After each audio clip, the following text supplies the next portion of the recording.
स्वागत है मेरे नए वीडियो में। और आज के इस वीडियो में हम लोग क्लास 12 केमिस्ट्री का लेसन नंबर 2 जिसका नाम है विद्युत रसायन के एक नए टॉपिक के बारे में पढ़ेंगे। और आज का जो टॉपिक है हमारा बहुत ही ज़्यादा इम्पोर्टेंट है आपके एग्जाम के लिए, ठीक है। और आज का टॉपिक है कोलराउस का नियम। कोलराउस का नियम क्या है?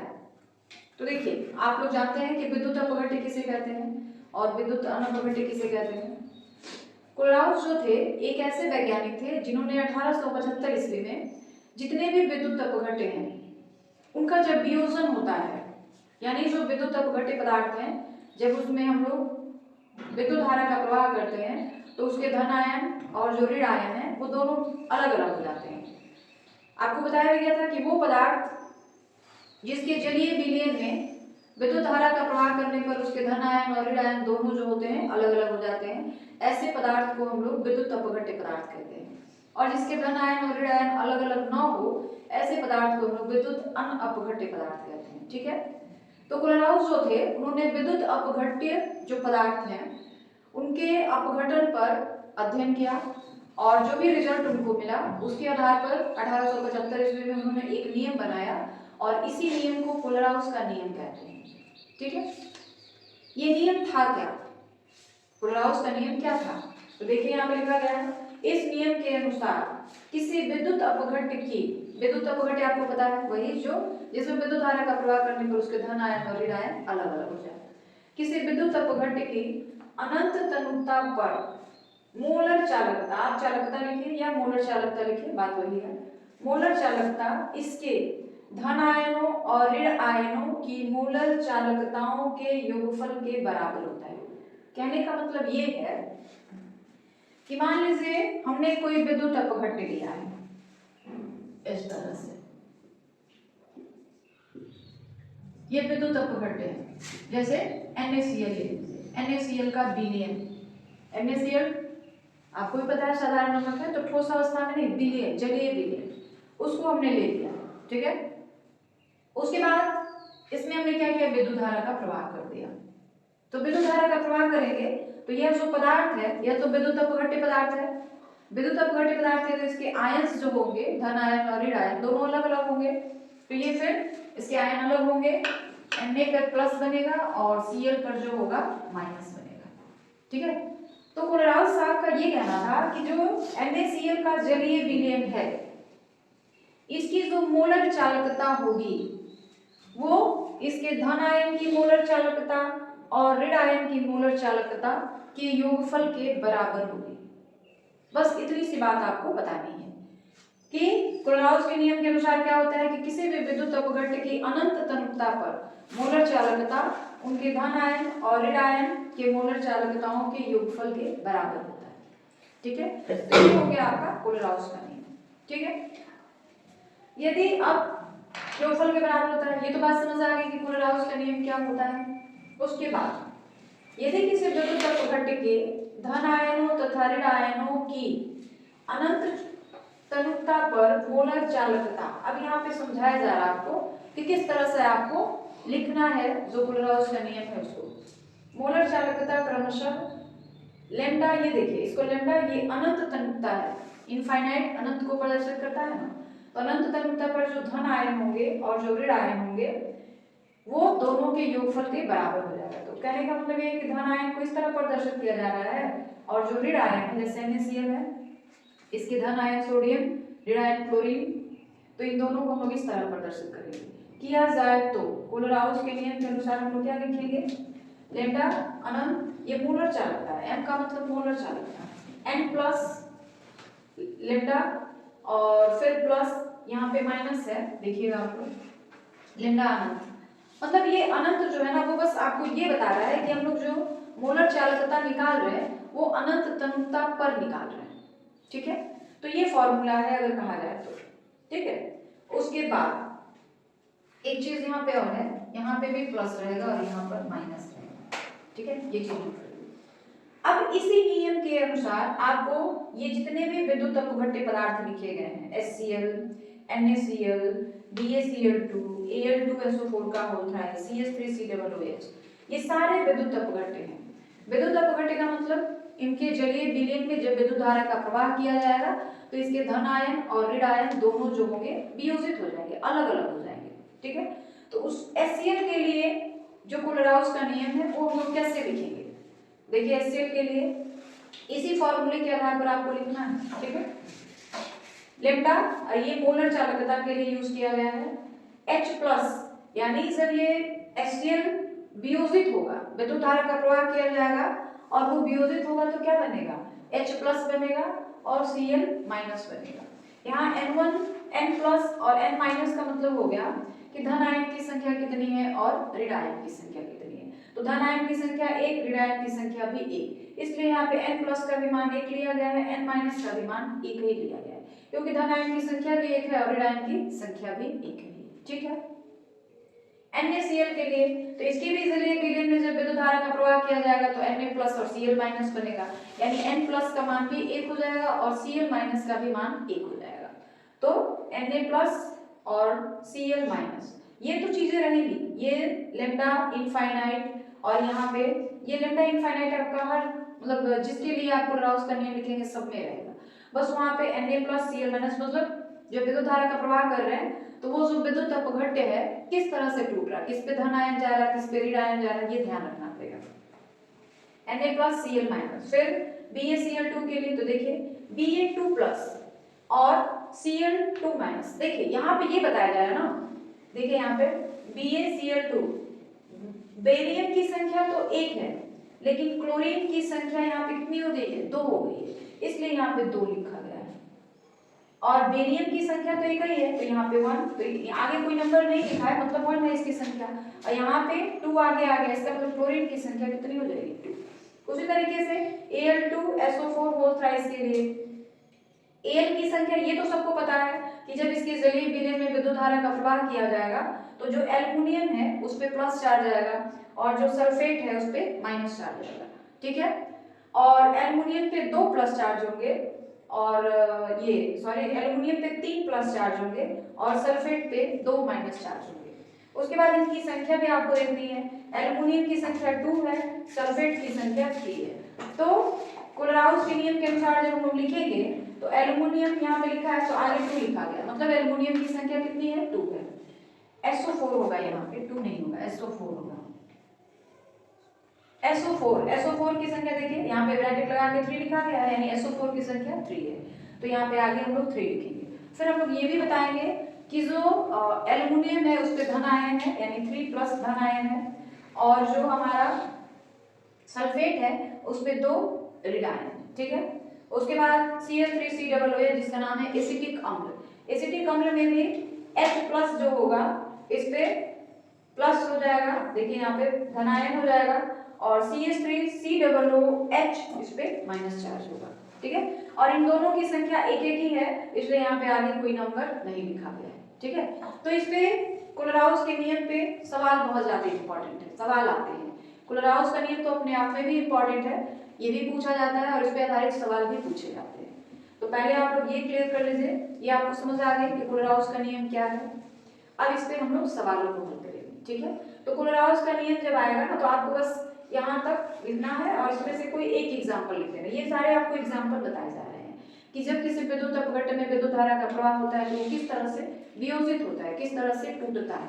तो आपको यहाँ तक लिखना है और इसमें से ये पूरा नहीं, कोई एक आप एग्जाम्पल के तौर पे लिखना। ठीक है, तो ये बातें क्लियर हो गई आपकी, अब आगे बढ़ा जाए।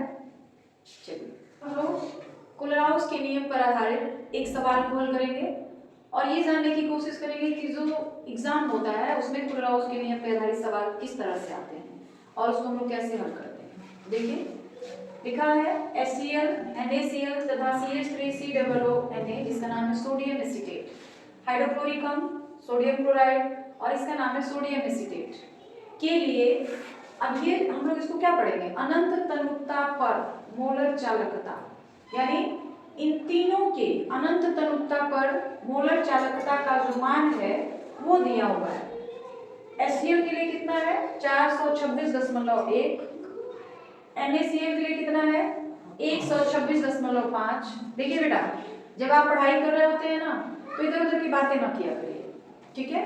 और मैं बार बार कहती हूँ कि आप कॉपी और पेन लेके बैठा करिए, जो भी चीजें यहाँ पे बताई जा रही है ध्यान से सुनिए और उसको साथ साथ नोट भी करते चलिए, ताकि आपको बाद में अलग से नोट्स न बनाना पड़े। ठीक है, तो इन तीनों की जो मोलर चालकता का मान है वो दिया गया है। ठीक है, एसिटिक अम्ल के लिए अब इन तीन चीजों का मोलर चालकता आपको दे दिया गया है। एसिटिक अम्ल का फॉर्मूला आपको पता होना चाहिए, नहीं पता है तो जान लीजिए, CH3COOH, ये होता है एसिटिक अम्ल का फॉर्मूला। ठीक है, के लिए अनंत तनुता पर मोलर चालकता का मान आपको निकालना है। ठीक है, और इन तीन चीजों का मान हमको मोलर चालकता का मान दे दिया गया है, तो कैसे करेंगे देखिए। सबसे पहले हम लोग जो है HCl के लिए, NaCl के लिए, सोडियम एसीटेट के लिए कोलराउस का नियम क्या होता है, वो उसके अनुसार किस तरह से वियोजित होते हैं वो लिखें। ठीक है, तो पहले लिखेंगे कोलराउस के नियम के अनुसार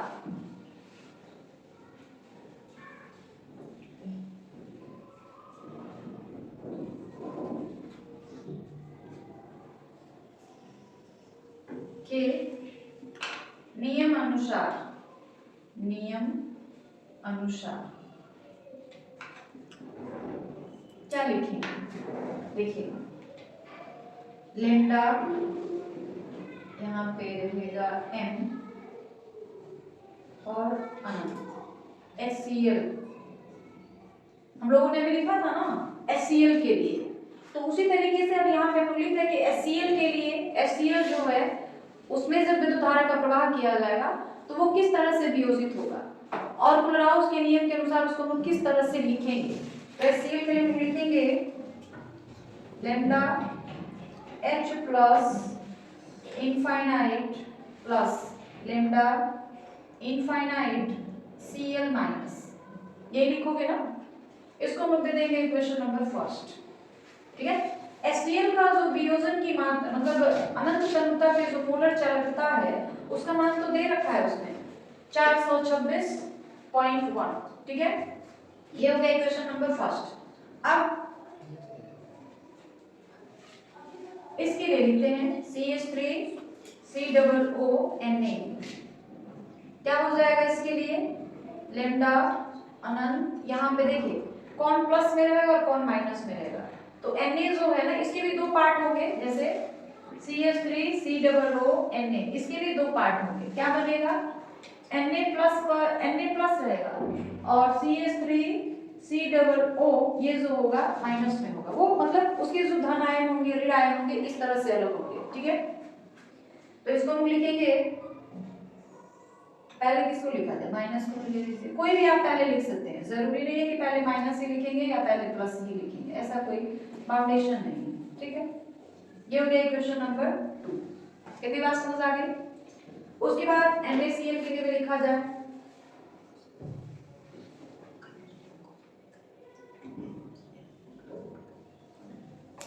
इसको लिखा जाएगा किस तरह Na प्लस और Cl माइनस, ये हो गया क्वेश्चन नंबर 3। अब देखिए थोड़ा सा यहाँ पे आपको ध्यान देना पड़ेगा, ये आपको 3 इक्वेशन बन गए, अब आपको CH3COOH के लिए निकालना है। ठीक है, एसिटिक अम्ल के लिए निकालना है, तो एसिटिक अम्ल के जलीय विलयन में जब विद्युत धारा का प्रवाह किया जाएगा तो वो किस तरह से वियोजित होगा, मैं बार बार कह रही हूँ कि आप लोग बात मत किया करिए। तो ये क्या होगा CH3COO माइनस और H प्लस, इस तरह से, मतलब CH3COOH जो है जब वियोजित होगा तो CH3COO माइनस और H प्लस इस तरह से वियोजित होगा। ठीक है, तो ये 3 समीकरण आपको दिए गए हैं और आपको लाना क्या है, आपको लाना है ये चीज, इस तरह का आपको रखना है, बाकी ये जितनी सारी चीजें हैं ना सबको हटा देना है। रखना क्या है, आपके दिमाग में ये पता होना चाहिए कि जो CH3COOH यानी एसिटिक अम्ल है वो किस तरह से वियोजित होगा, उसके आयंस क्या क्या होंगे, तो उसके आयंस होंगे CH3COO माइनस और H पे रहेगा प्लस। इसमें देखिए कहीं ना कहीं वो चीजें दिख रही हैं आपको, एक ये दिख रहा है और एक ये दिख रहा है, अगर इन दोनों को हम जोड़ दें तो फिर से हमको ये चीज मिल जाएगा। तो आपको दिमाग में सेट रखना है कि आपको इन सारी ये चीज और ये चीज आपके लिए मतलब रहना चाहिए, बाकी ये सारी चीजें कैंसिल आउट हो जानी चाहिए, हट जानी चाहिए आपके, मतलब इसका आपको कहीं यूज नहीं है, आपको केवल इन दोनों से मतलब है। तब ये नहीं कि इरेजर लेंगे और सबको मिटा देंगे, ऐसा नहीं होगा। इसके लिए आपको थोड़ा सा सोचना पड़ेगा कि किन दो समीकरणों को जोड़ा जाए, किन दो समीकरणों को घटाया जाए, ताकि ये जो भी चीजें हैं वो कट के खत्म हो जाए और ये दोनों चीजें हमारे पास बच जाए। समीकरण हल करना है आपको और ये दिमाग में रखना है कि सब चीज कट जाना चाहिए, बस ये दो चीज हमको बच जाना चाहिए, ठीक है। तो इसके लिए हम लोग क्या करेंगे, देखिए इसके लिए जो हम लोग क्या करा जाए, समीकरण 1 और 2 को जोड़ दिया जाए। जोड़ेंगे तो क्या होगा, ये दोनों जुड़ जाएंगे, ठीक है, और उसमें से 3 को घटा देंगे, तो 3 को घटाएंगे तो ये दोनों माइनस में आ जाएंगे और ये दोनों प्लस में कट करके खत्म हो जाएंगे, ठीक है। तो ये आपको सोचना पड़ेगा कि किस किस समीकरण को जोड़ा जाए, किस किस समीकरण को घटाया जाए, ताकि हमारा रिजल्ट जो है ये वाला आ जाए। तो ये आपके ऊपर डिपेंड करेगा, आपको सोचना पड़ेगा, ठीक है। चलिए स्टार्ट करके लिखेंगे समीकरण 1 तथा 2 तथा समीकरण 2 को जोड़ने पर, समीकरण 1 और 2 को जोड़ेंगे और समीकरण 3 को घटाने पर, मतलब ये समीकरण 1 और 2 को जोड़ दीजिए, जो आएगा उसमें से समीकरण 3 को घटा लीजिए, ठीक है। तो चलिए जोड़ते हैं समीकरण 1 और 2 को, इस तरफ भी जोड़ना है और इस तरफ भी जोड़ना है। तो 1 और 2 को जोड़ना है तो जोड़िए, कैसे जोड़ेंगे, देखिए इस तरह लैम्डा m इनफाइनाइट ये वाला HCl प्लस, इसको भी जोड़ना है lambda m infinite CH3COO Na, तीसरे को तो माइनस करना है ना, तो माइनस लिखेंगे यहाँ पे lambda m infinite NaCl is equal to, ये हो गया। अब इस तरफ भी, दाएं तरफ भी आपको वही काम करना है, फर्स्ट और सेकंड को जोड़ना है, ठीक है।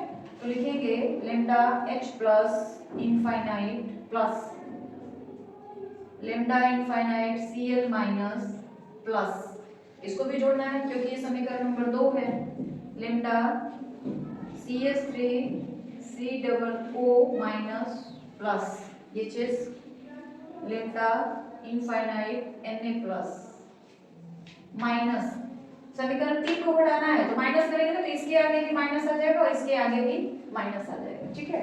तो लिखेंगे लैम्डा इनफाइनाइट Na प्लस, देखिए तीसरे समीकरण को माइनस करना है तो माइनस करना है तो ये भी माइनस में और ये भी माइनस में, इसके आगे भी माइनस आ जाएगा, minus lambda infinite Cl minus. ये बात क्लियर हुई कि नहीं आपको? क्या करना है, समीकरण 1 और 2 को जोड़ना है, उसमें से समीकरण 3 को घटाना है। तो हमने लिखा है ये जोड़ा गया है दो समीकरण को, उसमें से 3 को घटाया जा रहा है, फिर इस साइड भी दो समीकरण को जोड़ा गया और तीसरे को घटाया जा रहा है। अब थोड़ा सा ध्यान दीजिए, ये चीज देखिए यहाँ पे प्लस में है और वही चीज यहाँ पे माइनस में है, तो कट जाएगा, ठीक है। फिर ये चीज देखिए पूरा ये प्लस में है और वही चीज यहाँ पे माइनस में, ये भी कट गया, अरे बात समझ में। अब क्या बचा आपके पास, इधर इक्वल टू लिखते हैं, ठीक है, infinite H plus plus lambda infinite CH3COO minus, ठीक है। अरे बात समझ में। अब इसी को आप लोग क्या लिख सकते हैं, लैम्डा इनफाइनाइट और इसको हम लिखेंगे m, इन दोनों को जोड़ेंगे ना तो ये चीज आएगा, ठीक है, CH3COOH, ये आ गया, क्लियर है। अब देखिए इधर क्या करना था, तो इसकी मोलर चालकता दी गई है, इसकी भी मोलर चालकता दी गई है और NaCl होगा यहाँ पे, NaCl, इसकी भी मोलर चालकता दी गई है, ठीक है। तो इसकी मोलर चालकता को जोड़ दीजिए, जो आएगा उसमें से NaCl की मोलर चालकता को घटा दीजिए, ठीक है। तो देखिए कितनी दी गई है मोलर चालकता HCl की दी गई है 426.1, यहाँ लिखेंगे 426.1 प्लस CH3COO की दी गई है NaCl का तो 126 है, CH3COO ने का दिया है 91, ठीक है, माइनस NaCl का दिया गया है 126.5। ये बात समझ आई है कि नहीं? इधर तो समझ आ गया ना कि जो जो चीजें कट गई हमने काट दिया, जो चीज बचा हुआ है वो ये बना रहा है, ठीक है। इसी का हमको निकालना था मोलर चालकता, और इधर इसकी मोलर चालकता दी गई है, इसकी मोलर चालकता दी गई है, हमने दोनों को जोड़ दिया और इसकी मोलर चालकता को घटा दिया। अब इन दोनों को जोड़िए और देखिए कितना आ रहा है 426.1 और ये जो है 91.0। पहले जोड़ लीजिए 9 2 11 4 और 1 5, तो ये हो गया हमारे पास 517.1 माइनस 126.5, डन है। तो बढ़ा दीजिए 126.5, यहाँ से लेंगे 11 11 में से 5 गया 6, यहाँ बच गया आपका 0 और यहाँ बच गया एक इधर चला गया तो 10 10 में से मतलब 0, तो जैसे फिर यहाँ से लेंगे तो 10 10 में से 2 गया 8, यहाँ बचा 4 4 में से 1 गया कितना, तो इसका आ जाएगा 380.6, यानी CH3COOH की अनंत तनुता पर जो मोलर चालकता होगी वो कितनी होगी 380.6। कैलकुलेशन आप चेक कर लीजिएगा, कैलकुलेशन गड़बड़ हो सकता है लेकिन आप उसको चेक कर लीजिए सही है कि नहीं। पहले हम लोग क्या करेंगे, इसको और इसको दोनों को जोड़ देंगे, जोड़ने के बाद जो ये है NaCl की मोलर चालकता उसको हम लोग घटा देंगे। तो ये बात क्लियर हो गई आपको? कोई दिक्कत नहीं, आगे बढ़ा जाए, ठीक है। देख लीजिए पहले कैलकुलेशन सही है कि नहीं, कैलकुलेशन एक बार चेक कर लीजिए आप लोग कितना आ रहा है।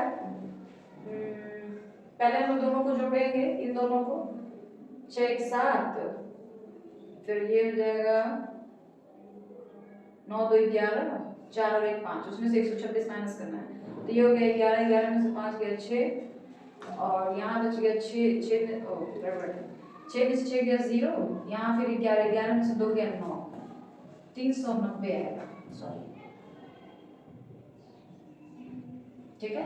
और इसका जो मात्रक होगा वो क्या हो जाएगा, ये प्रति ओम सेंटीमीटर स्क्वायर प्रति मोल, ठीक है। तो ये एसिटिक अम्ल की अनंत तनुता पर मोलर चालकता का मान हो गया 390.6, ठीक है। कोई दिक्कत है नहीं है, आगे बढ़ा जाए। अब हम लोग कोलराउस के नियम पर ही एक दूसरा सवाल करेंगे ताकि आपको और अच्छे से क्लियर हो जाए। सवाल है NH4Cl, NaOH तथा NaCl के लिए अनंत तनुता पर जो मोलर चालकता के मान है वो क्रमशः 129.8, 248.1 और 126.4 ओम प्रति ओम सेंटीमीटर स्क्वायर प्रति मोल है, ठीक है। तो NH4OH यानी अमोनियम हाइड्रोक्साइड के विलयन के लिए अनंत तनुता पर मोलर चालकता का मान आपको निकालना है, ठीक है।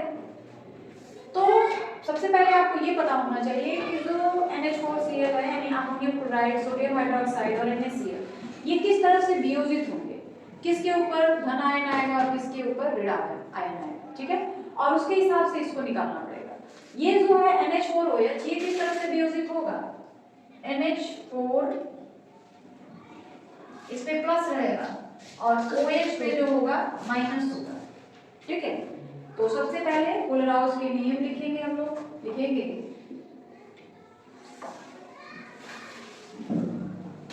के नियम अनुसार क्या होगा, लैम्डा इनफाइनाइट m NH4Cl, इसके लिए क्या लिखा जाएगा, लैम्डा इनफाइनाइट और यहाँ पे लिखा जाएगा NH4 पे प्लस आएगा NH4 plus plus lambda infinite Cl minus, ठीक है। ये हो गया equation number first. Equation second देख लीजिए, लैम्डा इसके लिए लिखा जाएगा NaOH के लिए NaOH, ठीक है। और ये किस तरह से ब्रेक होगा, लैम्डा इनफाइनाइट Na पे प्लस आएगा और लैम्डा इनफाइनाइट OH पे माइनस आएगा। ये हो गया इक्वेशन नंबर 2, ठीक है। आई क्लास समझ में आपको किस तरह लिखा जा रहा है, ठीक है। तीसरे के लिए लिखेंगे NaCl के लिए। देखो बेटा बार बार कह रहे हैं कि आपको साथ साथ लिखते चलिए, उससे आपको बाद में दिक्कतें नहीं आएंगी, ठीक है। Na प्लस और Cl माइनस, ये हो गया इक्वेशन नंबर 3। तीन इक्वेशन आपको समझ आ गए। अब आपको लाना क्या है, NH4 प्लस OH माइनस, ये चीज लाना है। यानी अब आप इस तरह से सेटिंग करिए कि सारी चीजें कट के खत्म हो जाए, केवल हमारे पास ये बच जाए, ठीक है। तो आप सोचिए कि आप क्या करेंगे, ये चाहिए और ये चाहिए, ये दोनों चाहिए हमको, बाकी सारी चीजें कट जानी चाहिए। तो हम लोग क्या करेंगे, फिर वही चीज है, इक्वेशन फर्स्ट और इक्वेशन सेकंड यानी समीकरण 1 और 2 को जोड़ दीजिए, उसमें से समीकरण 3 को घटा दीजिए, ठीक है। 2 को 1 और 2 को जोड़ेंगे तो ये दोनों जुड़ जाएंगे और Na प्लस और ये प्लस ही में रहेंगे, फिर ये घटा देंगे तो ये कट जाएंगे। तो फिर वही चीज आ गई, लिखेंगे समीकरण 1 और समीकरण 2 के योगफल से समीकरण 3 को घटाने पर, ठीक है। तो पहले हम दोनों को जोड़ दें तो क्या करेंगे, NH4Cl प्लस, इसको भी जोड़ना ही है, NaOH माइनस, तीसरे वाले इक्वेशन को क्या करना है, घटाना है, ठीक है। तो lambda infinite m NaCl is equal to, इन दोनों को जोड़ना है तो जोड़िए पहले, lambda infinite NH4 plus plus lambda infinite Cl minus plus, इसको भी जोड़ना है, lambda infinite Na plus plus ये वाला, lambda infinite OH minus minus, ये तीसरा इक्वेशन में घटाना है, तो घटाना है तो घटाओ का चिन्ह लगाएंगे आगे, तो ये दोनों चीजें माइनस में आ जाएंगी, तो दोनों को हम माइनस कर दें, lambda infinite Na plus minus, ये चीज भी माइनस में ही रहेगा, लैम्डा इनफाइनाइट Cl माइनस, ठीक है। अब देखिए क्या क्या चीजें कट रही है, ये यहाँ पे प्लस में है, वही चीज यहाँ पे माइनस में, तो कट गया, ये प्लस में है और ये चीज माइनस में, कट गया। क्या बचा आपके पास, lambda infinite Na4 plus lambda infinite OH minus, ठीक है, ये बच गया ना। अब इसी को आप इस तरह लिख सकते हैं, लैम्डा इनफाइनाइट मोलर चालकता है NH4, दोनों को एक साथ मिला दिया गया, इसको इसको दोनों को एक साथ मिला दिया गया, तो ये इसी का मान आपको निकालना है। देखिए आ गया ना मुझे, अब इधर तो क्लियर हो गया, इधर देखना है, NH4Cl का मान दिया हुआ है 129.8 प्लस NaOH का मान दिया हुआ है 248.1 माइनस NaCl का मान है 126.4, ठीक है। इन दोनों को जोड़ना है, उसमें से इस चीज को घटाना है, तो आप प्रश्न में कहीं जोड़ कर इसे कैलकुलेशन बेटा आप खुद चेक कर सकते हो, पहले दोनों को जोड़ दें,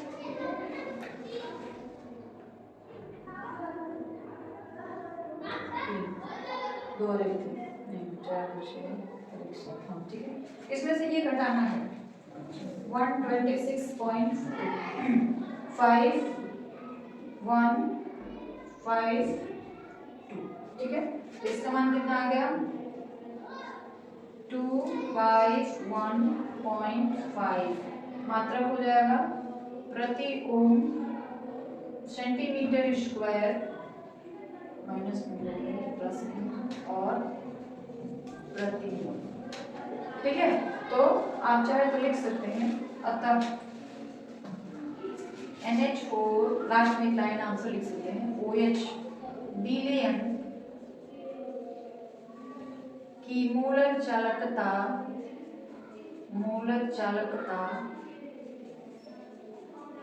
कितनी होगी 251.5 प्रति ओम सेंटीमीटर स्क्वायर प्रति मोल। देख लीजिए आपको ठीक से दिख रहा है नीचे, 9 भी दिख रहा हो तो आंसर यहीं पे आ गया, ठीक है।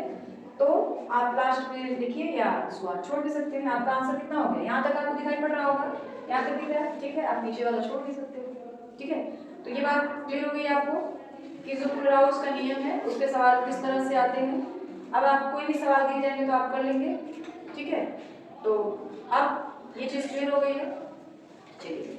और आज के वीडियो में बस इतना ही, बाकी हम लोग कल के वीडियो में जानेंगे। और वीडियो के लास्ट में मैं ये कहना चाहती हूँ कि अगर आपको हमारे वीडियो अच्छे लगते हैं तो प्लीज़ हमारे चैनल को सब्सक्राइब कर लें और वीडियो को जितना ज़्यादा हो सके लाइक करें, शेयर करें। वीडियो के अंदर जो भी कमियाँ हो उसे ज़रूर कमेंट में बताएं ताकि उस कमी को दूर किया जा सके।